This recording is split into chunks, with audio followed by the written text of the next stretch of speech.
Hello everyone, कैसे हैं आप सभी। मैं निशा शर्मा आप सभी के लिए अति लघु उत्तरीय प्रश्न लेकर आई हूँ। शिक्षण अधिगम सिद्धांत डीएलएड प्रथम सेमेस्टर हेतु ये आपकी सीरीज चल रही है राजन सीरीज, जिसके मैं अति लघु उत्तरीय प्रश्न लेकर आई हूँ। मैं आप सभी लोगों को बता दूं, आपके यदि छोटे बहन भाई ऐसे हैं जो डीएलएड या बीएड कर रहे हैं तो उन्हें इन सेशन को शेयर कीजिए। मैं टीचिंग से रिलेटेड आपको डीएलएड बीएड और plus UP TET super TET के रिगार्डिंग आपको विदाउट एनी कॉस्ट आपकी प्रिपरेशन कराऊंगी। शिक्षण अधिगम सामग्री से क्या अभिप्राय है। शिक्षण अधिगम सामग्री से आशय उस सामग्री से है जिनका उपयोग बालकों की ज्ञानेंद्रियों को अभिप्रेरित करने के लिए किया जाता है। ज्ञानेंद्रियां क्या होती हैं? सेंस ऑर्गन्स, जैसे आइज है, कितने होती हैं? 5 होती हैं सेंस ऑर्गन्स हमारे। आइज, नोज, टंग, ईयर और आपकी स्किन। ठीक है। क्वेश्चन नंबर 2 की तरफ बढ़ते हुए, कहानी कथन प्रविधि से क्या उद्देश्य है। कहानी कथन एक प्रविधि है, इसका उपयोग छात्रों की कल्पना शक्ति का विकास करने के लिए किया जाता है। विवरण प्रविधि किसे कहते हैं? विवरण शिक्षण या सूचना देने की एक महत्वपूर्ण प्रविधि है। विवरण की कला प्रत्येक शिक्षक में जन्मजात पाई जाती है। क्वेश्चन नंबर 4 की तरफ बढ़ते हुए, संप्रेषण की कोई एक उपयुक्त परिभाषा लिखिए। संप्रेषण दो व्यक्तियों के मध्य में बातचीत करने का माध्यम है। दो व्यक्तियों के मध्य भावों, विचारों तथा अन्य तथ्यों का आदान प्रदान संप्रेषण कहलाता है। शिक्षण सूत्र क्या है? शिक्षण सूत्र वह है जिसके द्वारा शिक्षक छात्रों को प्रभावी ढंग से स्थायी ज्ञान प्रदान करता है। रेमंड के अनुसार शिक्षण सूत्र पथ प्रदर्शन करते हैं जिनमें सिद्धांत से व्यवहार में सहायता के लिए अपेक्षा की जाती है। शिक्षण सूत्र पथ प्रदर्शन करते हैं जिनमें सिद्धांत से व्यवहार में सहायता के लिए अपेक्षा की जाती है। पुनर्वलन का क्या अर्थ है? पुनर्वलन का अर्थ पुनः बल देना है। पुनर्वलन के द्वारा छात्रों को अच्छा करने हेतु प्रोत्साहित किया जाता है। पुनर्वलन से बच्चों को मानसिक रूप से प्रोत्साहित किया जाता है। पुनर्वलन शिक्षण अधिगम प्रक्रिया को प्रभावी बनाता है। एक तरफा संप्रेषण क्या है? एक तरफा संप्रेषण में एक व्यक्ति अपने विचारों को दूसरे व्यक्ति तक पहुंचा देता है। यह प्रभावशाली संप्रेषण नहीं है। प्रेषक, ग्राही, सूचना, संदेश। प्रेषक कौन होता है? भेजने वाला होता है। ग्राही कौन होता है? प्रेषक सेंडर होता है। ग्राही आपका रिसीवर होता है। सूचना, संदेश आपका इंफॉर्मेशन या मैसेज होता है। क्वेश्चन नंबर 8, प्रभावी संप्रेषण किसे कहते हैं? प्रभावी संप्रेषण में एक व्यक्ति अपने विचारों को दूसरे व्यक्ति तक पहुंचाता है और दूसरा व्यक्ति उसे समझ लेता है तथा उसी के अनुसार उसका जवाब देता है। यह संप्रेषण दो तरफा होता है। प्रेषक यानी कि सेंडर, रिसीवर, कोई भी जवाब है, कोई भी सूचना है, कोई भी मैसेज, इन्फॉर्मेशन है, जब सेंडर ने सेंड किया वो रिसीवर को प्राप्त हुआ, रिसीव हुआ और उसने उसका फीडबैक जो भी था, जवाब, सूचना का जवाब उसको सेंडर को उसने सेंड किया, तभी वो प्रभावी संप्रेषण, इफेक्टिव संप्रेषण कहलाता है। Effective communication is the two way communication.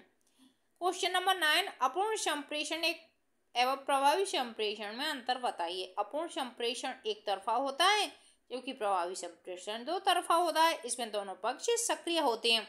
जैसे ये प्रभावी है, इसमें जो सेंडर है, सेंडर ने जो मैसेज सेंड किया है वो रिसीवर ने प्राप्त किया है और रिसीवर का जो भी फीडबैक है, जो भी उसको इन्फॉर्मेशन प्राप्त हुई है, उसका जो रिप्लाई है वो उसने सेंड किया है, तो ये प्रभावी हो गया है, ये टू वे प्रोसेस हो गया। और अप्रभावी कौन सा होता है? जो वन वे प्रोसेस होता है। ठीक है। क्वेश्चन नंबर 10, संप्रेषण संबंधी बाधाएं कौन सी हैं? संप्रेषण संबंधी बाधाएं निम्नलिखित हैं। शिक्षक का उच्चारण स्पष्ट नहीं होना। अब जो शिक्षक किसी भी टॉपिक को पढ़ा रहा है, यदि उसका उच्चारण ही स्पष्ट नहीं है तो बच्चे उसको क्या समझ पाएंगे? बच्चों में रुचि का नहीं होना। अब टीचर कुछ पढ़ा रहा है, बच्चे उस सब्जेक्ट में रुचि ही नहीं ले रहे हैं, उसकी बातों को इग्नोर कर रहे हैं, तो संप्रेषण प्रभावी नहीं होगा।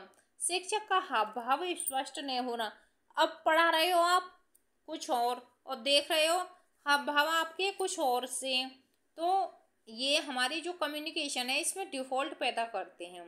क्वेश्चन नंबर 11, इस उद्यान में बालक, पौधे, पाठशाला, बगीचा तथा शिक्षक माली होता है। यह कथन किसने व्यक्त किया है? यह कथन फ्रॉवेल का है। भाषा शिक्षण की मुख्य दक्षताएं कौन कौन सी हैं? भाषा शिक्षण की मुख्य दक्षताएं निम्नलिखित हैं। सुनना, बोलना, पढ़ना, लिखना। सुनना, बोलना, पढ़ना, लिखना। शिक्षण से क्या तात्पर्य है? शिक्षण का अर्थ स्पष्ट कीजिए। शिक्षण का संक्षेप में अर्थ है ज्ञान प्रदान करना। शिक्षक शिक्षण द्वारा छात्रों को ज्ञान प्रदान करता है जिससे छात्रों को सर्वांगीण विकास होता है। क्वेश्चन नंबर 14, शिक्षण को त्रिमुखी प्रक्रिया क्यों कहा गया है? शिक्षण को त्रिमुखी प्रक्रिया इसलिए कहा जाता है क्योंकि शिक्षण के अंतर्गत 3 बिंदु आते हैं जो इस प्रकार हैं। शिक्षक, शिक्षार्थी, पाठ्यक्रम। यह कथन किसका है? ज्ञान किसी देश की सुख व समृद्धि का आधार है। यह कथन जॉर्ज वॉशिंगटन का है जो अमेरिका के प्रेसिडेंट थे। संप्रेषण के प्रमुख घटकों का नाम उल्लेख कीजिए। प्रेषक, संदेश ग्राही। प्रेषक सेंडर, संदेश मैसेज ग्राही रिसीवर। शिक्षण में अभिप्रेरणा का सिद्धांत से क्या आशय है? प्रेषण द्वारा बालक में अभिरुचि पैदा होती है जिससे फलस्वरूप बालक ध्यानमग्न होकर पढ़ता है। अभिप्रेरणा बालक को ध्यान शक्ति को बढ़ा देती है। क्वेश्चन नंबर 18, उदाहरण प्रौद्योगिकी की 2 उपयोगिताएं बताइए। उदाहरण से पाठ्यक्रम स्पष्ट, बोधगम्य तथा रोचक बन जाता है। उदाहरणों का प्रयोग विषय सामग्री को स्पष्टता प्रदान करता और नया ज्ञान भी देता है। अब हम किसी भी टॉपिक को उदाहरण देकर समझाएंगे तो वो जल्दी समझ में आता है और हम उसे एग्जाम्पल नहीं देंगे तो वो कम समझ में आता है। क्वेश्चन नंबर 19, उपचारात्मक शिक्षण से क्या अभिप्राय है? उपचारात्मक शिक्षण किसे कहते हैं? उपचारात्मक शिक्षण वह शिक्षण को कहा जाता है जिसके माध्यम से छात्रों की शिक्षा संबंधित त्रुटियों को दूर किया जाता है और छात्रों की कमजोरियों का पता लगाकर उसके सीखने में आ रहे बाधक तत्वों को दूर किया जाता है। यह होता है आपका उपचारात्मक शिक्षण। गतिविधि आधारित शिक्षण किसे कहते हैं? गतिविधि से तात्पर्य उन समस्त क्रियाओं से है जिनकी सहायता से बच्चे विषय वस्तु पर ध्यानपूर्वक कार्य कर रहे होते हैं और साथ ही करके सीख रहे होते हैं। क्वेश्चन नंबर 21, TLM का पूरा नाम बताइए तथा उसके उपयोग बताइए। टीचिंग लर्निंग मटेरियल शिक्षण अधिगम सामग्री उपयोग TLM द्वारा कक्षा शिक्षण कार्य को प्रभावशाली एवं रोचक बनाया जाता है। क्वेश्चन नंबर 22, सीखने में जब समस्या का समाधान अचानक आ जाता है वह सिद्धांत कौन सा सिद्धांत कहलाता है? सूझ का सिद्धांत। PTA तथा MTA का पूरा नाम बताइए। PTA पेरेंट्स टीचर एसोसिएशन अभिभावक अध्यक्ष संघ। MTA मदर टीचर एसोसिएशन मात्र अध्यापक संघ। गतिविधि से आप क्या समझते हैं? गतिविधि वह रुचि का ढंग है जो अधिगम प्रक्रिया को रोचक बनाता है। गतिविधि द्वारा दिया गया ज्ञान स्थायी होता है। शिक्षण कौशल से आप क्या समझते हैं? शिक्षण कौशल वह आधार है जिससे अध्यापक शिक्षण कार्य प्रभावी तथा रोचक ढंग से संपादित करता है। गेज के अनुसार गेज क्या कहते हैं? शिक्षण कौशल एक विशेष अनुदेशन क्रिया है जिसका प्रयोग अध्यापक अपने कक्ष में करता है। क्वेश्चन नंबर 26, अपेक्षित अधिगम प्रतिफल क्या है?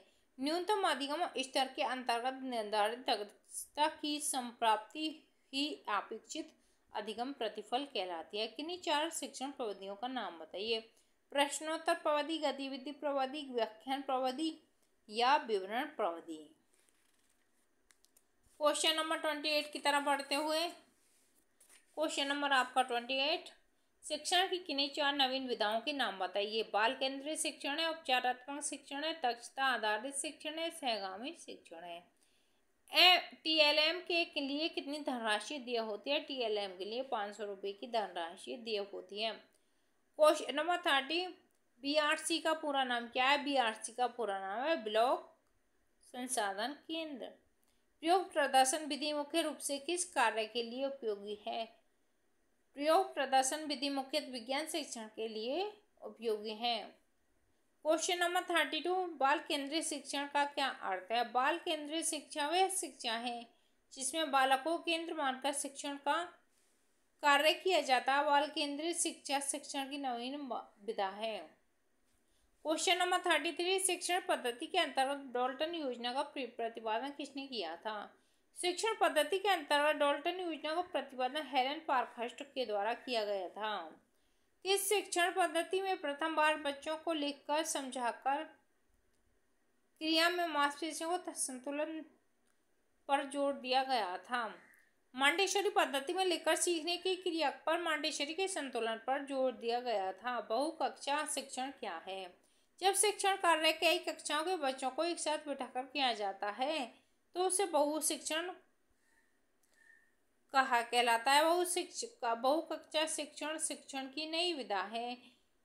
ऐसा ऐसा ऐसा शिक्षण बहुकक्षा शिक्षण कहलाता है। बहुशिक्षा शिक्षण शिक्षण की नई विधा है। क्वेश्चन नंबर 36, प्लेवे पुस्तक के लेखक कौन है? हेनरी कोल्डवेल बुक प्लेवे पुस्तक के लेखक हैं। बीडी वाडिया के अनुसार प्रेरणा सिद्धांत क्या है? प्रेरणा बालक में रुचि पैदा करती है और जब वह एक बार किसी विषय में रुचि लेने लगता है तो वह उसे ध्यानपूर्वक करने लगता है अथवा करता है और इसमें ध्यानमग्न होकर कोई कार्य करता है। इस प्रकार सीखने का कार्य आसान हो जाता है, चाहे वह कठिन हो। उत्तम शिक्षण अधिगम सामग्री की दो विशेषता बताइए। बिना लागत की शिक्षण अधिगम सामग्री होनी चाहिए, अल्प लागत की शिक्षण सामग्री होनी चाहिए। क्वेश्चन नंबर 39, किन्हीं 4 शिक्षण सूत्रों के नाम बताइए। सरल से जटिल की ओर, स्थूल से सूक्ष्म की ओर, ज्ञात से अज्ञात की ओर, अपूर्ण से अंश की ओर। कहानी सुनते समय शिक्षक को किन किन बातों का ध्यान रखना चाहिए? कहानी सुनाते समय शिक्षक को संप्रेषण अच्छा होना चाहिए, उच्चारण शुद्ध व स्पष्ट होना चाहिए, कहानी की भाषा सरल व छात्र की मानसिक भाषा स्पष्ट होनी चाहिए। राज्य शैक्षिक तकनीकी संस्थान नहीं है। राज्य शैक्षिक तकनीकी सिद्धांत लखनऊ में स्थित है। राज्य परियोजना कार्यालय कहाँ है? राज्य परियोजना कार्यालय लखनऊ में स्थित है। सीमेट कहाँ है? सीमेट इलाहाबाद में स्थित है। उच्च अध्ययन शिक्षा संस्थान कहाँ है? उच्च अध्ययन शिक्षा संस्थान इलाहाबाद में है। SCERT का पूरा नाम क्या था? SCERT का पूरा नाम शैक्षिक अनुसंधान और प्रशिक्षण परिषद है। NCERT का पूरा नाम क्या है? NCERT का पूरा नाम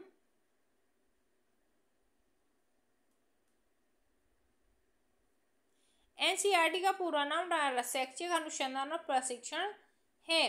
राज्य शैक्षिक अनुसंधान और प्रशिक्षण परिषद का गठन किस वर्ष हुआ था? राज्य शैक्षिक अनुसंधान और प्रशिक्षण का गठन 1981 में हुआ था। सूक्ष्म शिक्षण के चरण के नाम बताइए। सूक्ष्म शिक्षण के मुख्य 6 चरण होते हैं जिनका नाम है योजना, पाठन, फीडबैक, पुनः चक्रण, पुनः शिक्षण, पुनः योजन, पुनः फीड। क्वेश्चन नंबर 49, शिक्षण की कोई एक परिभाषा लिखिए। शिक्षण वह सामाजिक प्रक्रिया है जिस पर प्रत्येक देश की शासन प्रणाली, सामाजिक दर्शन, सामाजिक परिस्थिति, मूल्यों एवं संस्कृति का प्रभाव पड़ता है।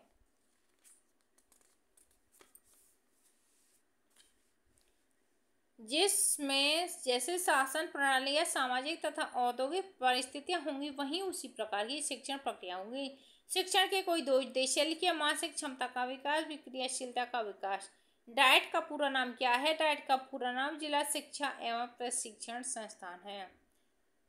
क्वेश्चन नंबर 52, NPRC प्रमुख को क्या कहते हैं? NPRC का पूरा नाम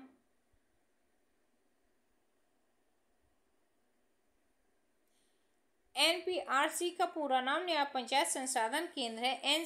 NPRC प्रमुख को क्या कहते हैं? NPRC प्रमुख को संकुल प्रभारी कहते हैं। ग्राम शिक्षा समिति का अध्यक्ष कौन होता है? ग्राम शिक्षा समिति का अध्यक्ष ग्राम प्रधान होता है। ग्राम शिक्षा समिति का सचिव कौन होता है? ग्राम सभा समिति का सचिव प्रधानाध्यापक होता है। राज्य शिक्षा संस्थान कहाँ स्थित है? राज्य शिक्षा संस्थान इलाहाबाद में है। राज्य विज्ञान शिक्षा संस्थान कहाँ है? राज्य विज्ञान शिक्षा संस्थान इलाहाबाद में है। राज्य हिंदी संस्थान कहाँ है? राज्य हिंदी संस्थान वाराणसी में है। आंग्ल भाषा का शिक्षण स्थान कहाँ है? आंग्ल भाषा शिक्षा संस्थान इलाहाबाद में है। राज्य हिंदी संस्थान आपका वाराणसी में, राज्य विज्ञान शिक्षा संस्थान आपका इलाहाबाद में, राज्य शिक्षा संस्थान इलाहाबाद में है। क्वेश्चन नंबर 61 की तरफ पढ़ते हुए शिक्षण की आगमन विधि से क्या अभिप्राय है? शिक्षण की आगमन विधि से छात्र विशिष्ट से सामान्य की ओर अग्रसर होता है। क्वेश्चन नंबर 62, दक्षता अधिगम प्रशिक्षण हेतु विधि के सोपान बताइए। दक्षता आधारित शिक्षण की प्रमुख विधियां हैं पूर्व तैयारी निर्धारण, सहायक सामग्री व्यवस्था करना, विषय वस्तु का प्रस्तुतिकरण, नियमन निर्माण का समन्वयकरण, सूचीकरण, आगमन, अभ्यास कार्य के मध्य की गई त्रुटियों को शुद्धिकरण करना। प्रयोग। रुचिपूर्ण शिक्षा क्या है? यह शिक्षकों का शिक्षक हेतु एवं शिक्षक द्वारा बनाया गया कार्यक्रम। इसमें शिक्षित छात्रों की रुचियों के अनुसार स्थानीय आवश्यकताओं की दृष्टिगत रखते हुए अपने शिक्षण कार्य को प्रभावशाली ढंग से करेंगे। रुचिपूर्ण शिक्षण का प्रमुख उद्देश्य क्या है? आप सभी को पता है रुचिपूर्ण कब का कार्य होता है, जब हमारा उसमें मन लगता है। रुचिपूर्ण शिक्षण के प्रमुख उद्देश्य निम्नवत हैं। रटने की अपेक्षा सीखने पर बल देना, सीखने को आनंदमयी बनाना, बालक के व्यक्तित्व का विकास करना, हास एवं अवरोध को रोकना। पुनर्वलन कितने प्रकार का होता है? अपने नाम लिखिए। धनात्मक या सकारात्मक पुनर्वलन, ऋणात्मक या नकारात्मक पुनर्वलन। इन दोनों प्रकार के पुनर्वलन के दो रूप हैं, शाब्दिक और अशाब्दिक। सहभागी शिक्षण के दो उद्देश्य लिखिए। सहभागी शिक्षण के दो उद्देश्य।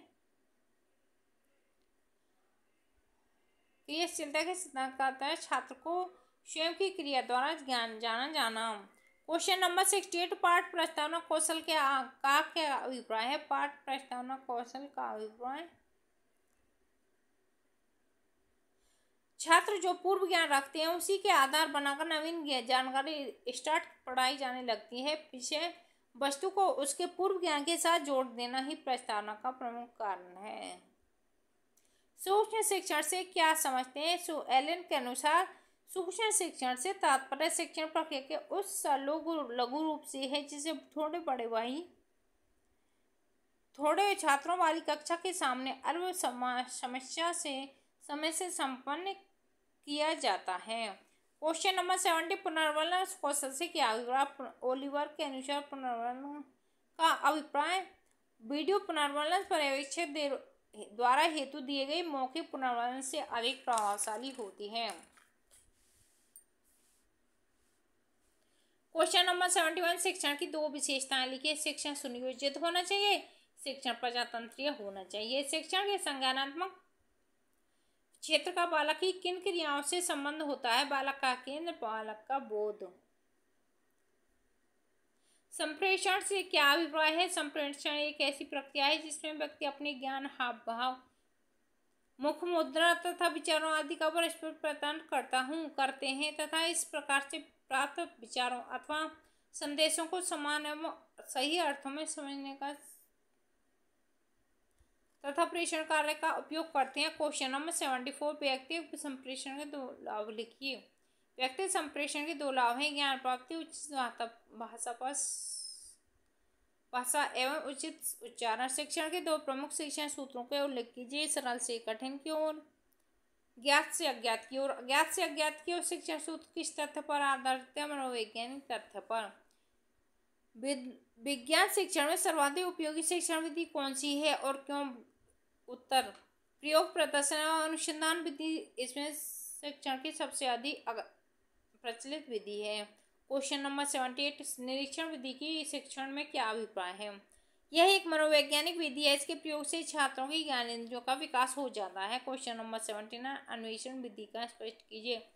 अन्वेषण विधि से आशय शिक्षण की उस प्रविधि से है जिसमें बालक को स्वयं करने का अवसर मिलता है। मॉन्टेसरी पद्धति क्या है? मेरियम मॉन्टेसरी ने बालकों को कोई वस्तु खेलने को न देने की बात कही, जिससे बालक खेल खेल में अनेक बातें सीख लेता है। क्वेश्चन नंबर 81 की तरफ बढ़ते हुए बेसिक शिक्षा पद्धति से आप क्या समझते हैं?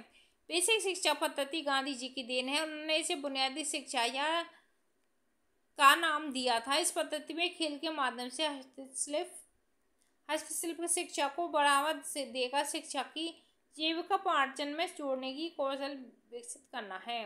क्वेश्चन नंबर 82, व्याख्यान देते समय क्या सावधानी रखनी चाहिए? व्याख्यान देते समय उदाहरण एवं दृष्टांत का प्रयोग करना चाहिए। वाक्यों में क्रमबद्धता रखनी चाहिए।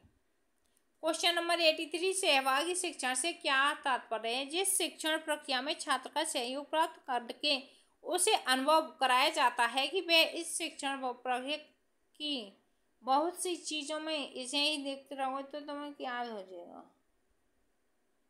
बहुउद्देशीय शिक्षण अधिगम सामग्री किसे कहते हैं? ऐसी शिक्षण सामग्री जो विभिन्न उद्देश्यों की पूर्ति करती है वो बहुउद्देशीय सामग्री कहलाती है। जैसे ग्राफ, मानचित्र, चार्ट पेपर आदि। कक्षा में अनेक प्रयोगों से छात्रों को रंग भरने, कला भरने तथा आकार बनाने आदि का प्रयोग किया जाता है। क्वेश्चन नंबर 85 की तरफ चलते हुए, शिक्षण में प्रश्नोत्तर प्रविधि का क्या महत्व है? प्रश्नोत्तर प्रविधि का प्रयोग में बालकों छात्रों नए ज्ञान प्राप्ति के लिए सक्रिय हो जाता है और उनकी विचार अथवा चिंतन करने की शक्ति बढ़ जाती है। गतिविधि आधारित शिक्षण की दो उपयोगिता लिखिए। शिक्षण रोचक हो जाता है, छात्रों में उत्सुकता उत्पन्न हो जाती है। क्वेश्चन नंबर 87, बहुस्तरीय कक्षा शिक्षण का अर्थ स्पष्ट कीजिए। बहुस्तरीय कक्षा शिक्षण किसे कहते हैं? बहुस्तरीय कक्षा शिक्षण से आशय ऐसे शिक्षण से है जिसमें दो या दो से अधिक कक्षाओं के बालकों को एक साथ उनकी व्यक्तिगत रुचियों एवं आवश्यकताओं को ध्यान में रखते हुए पढ़ाया जाता है। क्वेश्चन नंबर 88, पूर्ण से अंश की ओर शिक्षण सूत्र का क्या उद्देश्य है? इस शिक्षण में बालक को पहले पूर्ण वस्तु का ज्ञान कराया जाता है और उसके बाद उसके एक एक अंश का ज्ञान विश्लेषण किया जाता है। क्वेश्चन नंबर 89, प्रश्नों को दो विशेषताएं लिखिए। प्रश्न सरल तथा मंद हो।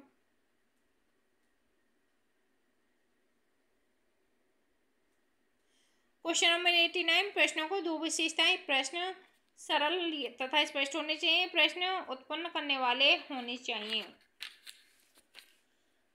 क्वेश्चन नंबर 19, पुनर्वलन कौशल का क्या उद्देश्य है? पुनर्वलन कौशल का क्या उद्देश्य है? पुनर्वलन कौशल आनंदवाही सिद्धांत पर आधारित है। इसका प्रयोग में शिक्षक को पारंगत होना चाहिए। यह छात्र को प्रेरणा और क्रियाशीलता को बढ़ा देता है। शिक्षण में क्रियाशीलता के सिद्धांत का क्या उपयोगिता है? शिक्षण में क्रियाशीलता के सिद्धांत द्वारा छात्रों में पढ़ने में रुचि जागृत की जाती है। विज्ञान शिक्षण में प्रयोग प्रदर्शन विधि का क्या महत्व है? विज्ञान प्रयोगों पर आधारित होता है। तो जब किसी प्रयोग को प्रदर्शित करते हैं माध्यम से दिखाया जाता है या प्रदर्शन का प्रयोग किया जाता है तो इसका प्रयोग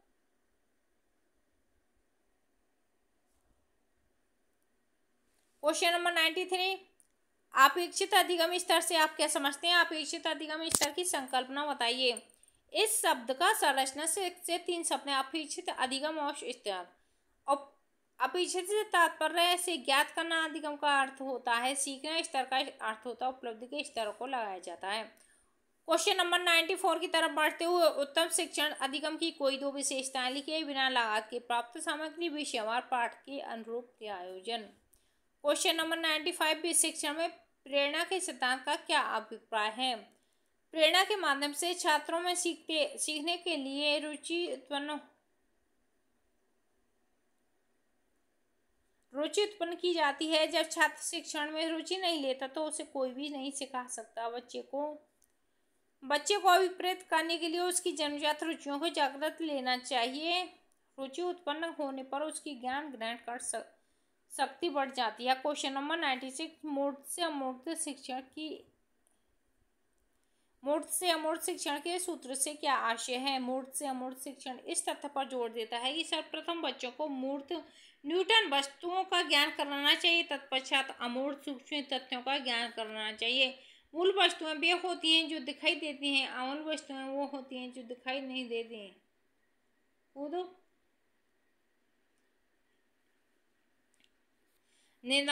निदानात्मक परीक्षण किसे कहते हैं? निदानात्मक परीक्षण से तात्पर्य किसी रोग का निदान करना है। जिस प्रकार चिकित्सक किसी रोग का निदान करता है उसी प्रकार एक शिक्षक भी अपने छात्रों के समस्याओं का उपचार करता है। किसका?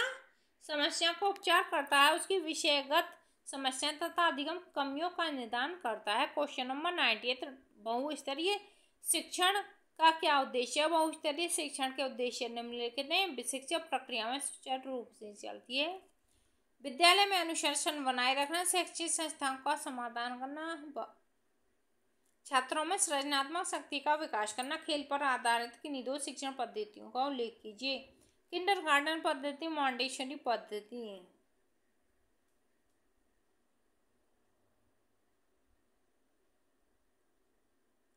क्वेश्चन नंबर 100, शिक्षण में प्रश्नोत्तर पद्धति से क्या महत्व है?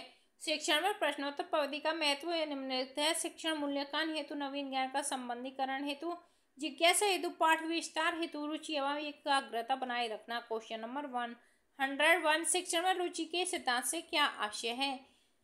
छात्रों को आकर्षक एवं आनंददायक कार्यक्रम के माध्यम से शिक्षा देना। क्वेश्चन नंबर 102, संप्रेषण के प्रकार कौन कौन से हैं? शाब्दिक, मौखिक और लिखित। अशाब्दिक वाणी संप्रेषण, मुख्य मुद्रा एवं चक्षु संप्रेषण, स्पर्श संप्रेषण।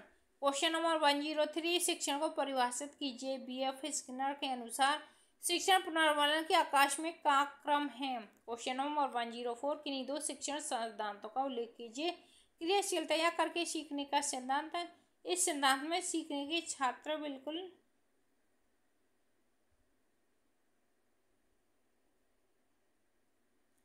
क्वेश्चन नंबर 104, किन्हीं दो शिक्षण सिद्धांतों का उल्लेख कीजिए। क्रियाशीलता या करके सीखने का सिद्धांत, इस सिद्धांत में सीखने के लिए छात्रों को क्रियाशील होना अति आवश्यक है।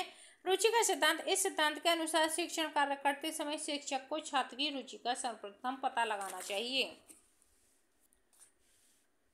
क्वेश्चन नंबर 105, प्रभावी संप्रेषण के दो तरीके बताइए। शिक्षण के उद्देश्य तथा विशिष्ट उद्देश्य होने चाहिए। पाठ की तैयारी शिक्षक को पूर्व में ही कर लेनी चाहिए। क्वेश्चन नंबर 106, शिक्षण सूत्रों से होने वाले दो लाभ बताइए। शिक्षण मनोविज्ञान वैज्ञानिक होता है, शिक्षण प्रभावी होता है। क्वेश्चन नंबर 107, प्रकृति का अनुसरण सूत्र से आपका क्या तात्पर्य है? इस शिक्षण सूत्र के अनुसार प्रकृति को माध्यम बनाकर बालकों को शिक्षण प्रदान किया जाता है। प्रश्नोत्तर पद्धति के दो लाभ बताइए। विद्यार्थी प्रश्न पूछता भी है और प्रश्नों के उत्तर भी देता है। इससे उसमें विश्वास की भावना जागृत होती है तथा साथ ही उसकी संकोच करने की प्रवृत्ति समाप्त होती है। छात्रों में रुचि एवं जिज्ञासा बनी रहती है, जिससे वह ज्ञान सरलता से प्राप्त कर सकता है। शिक्षण में खेल प्रविधि का महत्व बताइए। खेल प्रविधि के जन्मदाता यूरोप के प्रसिद्ध शिक्षा शास्त्री श्री कोल्डवेल कुक हैं। उनका मत है कि खेल प्रविधि वस्तु ही महत्वपूर्ण प्रविधि है। जो बालक खेल द्वारा ज्ञान अर्जित करता है वह अधिक समर्थ होता है। इससे बालक बिना किसी दबाव के सहज ही शिक्षा ग्रहण कर लेते हैं। बाल केंद्रित शिक्षक एवं शिक्षण केंद्रित शिक्षण में अंतर बताइए। बाल केंद्रित शिक्षा में बालक को केंद्र मानकर ही शिक्षा दी जाती है, जबकि शिक्षक केंद्रित शिक्षा में शिक्षक को केंद्र मानकर शिक्षा दी जाती है।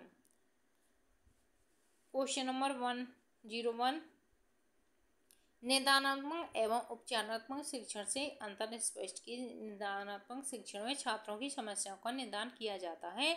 छात्रों की असफलता की जानकारी प्राप्त करना निदान कहलाता है। जब छात्र की असफलता की जांच कर उसके निवारण हेतु उपाय किए जाते हैं तो इसे उपचारात्मक शिक्षण कहा जाता है। क्वेश्चन नंबर 112, एक अच्छी प्रस्तावना के दो गुणों का उल्लेख कीजिए। प्रकरण को छाव के पूर्व ज्ञान से होना है। प्रकरण को छात्र द्वारा ही निकलवाना। क्वेश्चन नंबर 113, 113, काठिन्य निवारण किस विषय की पाठ योजना का घटक है? यह क्यों किया जाता है? काठिन्य निवारण साहित्य की पाठ योजना का घटक है। यह छात्रों की बोधगम्यता को बताने के लिए किया जाता है। कौन सा? काठिन्य निवारण। शिक्षण अधिगम सामग्री के रखरखाव में क्या सावधानी रखनी चाहिए? शिक्षण अधिगम सामग्री के रखरखाव में निम्न सावधानी रखनी चाहिए। अच्छी वस्तुओं का उपयोग, उचित स्थान, कीड़ों से बचाव, सफाई, पृथक कक्ष, मरम्मत, आच्छादन, प्रयोग में सावधानी। क्वेश्चन नंबर 115, गणित किट के किन्हीं दो उपकरण के नाम लिखिए। स्केल और चांदा। उपचारात्मक शिक्षण किस प्रकार का शिक्षण है? शैक्षिक रूप से पिछड़े बालकों के लिए सॉरी गाइज, मैं आपके लिए आज शिक्षण अधिगम के सिद्धांत के अति लघु उत्तरीय प्रश्न लेकर आई हूँ। आपको ये सेशन कैसा लगा है आप कमेंट बॉक्स में जरूर रिप्लाई करेंगे। आपका कमेंट मुझे मोटिवेट करता है और यदि कोई इस सेशन में कमी भी हो तो भी आप रिप्लाई करेंगे, जिससे कि मैं आपका सजेशन को फॉलो कर सकूं और इसमें कोई कमी हो, त्रुटि हो तो उस त्रुटि को दूर कर पाऊँ। Thanks for watching this video. Like share and subscribe. Keep watching, keep learning. पढ़ते रहो, पढ़ाते रहो।